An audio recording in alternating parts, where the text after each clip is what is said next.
Sir আপনার parcel. আরে অদিতি, তুমি এখানে? এই কে আসছে? ও তুমি? জি স্যার, স্যার এই যে আপনার পার্সেলটা।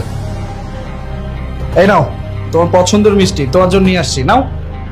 আরে নাও, ধরো।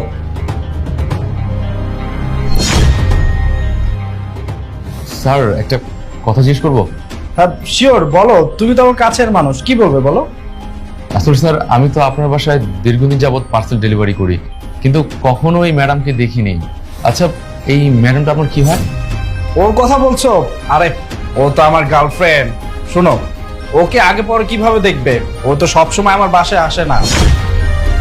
আর কি হয়েছে জানো, ওর ফ্যামিলির লোকেরা না ওকে বাসা থেকে তেমন বের হতে দেয় না। যখনই সময় পায় তখনই আমার কাছে চলে আসে। এই যে যেমন ওর বাসায় আজকে কেউ ছিল না, আমার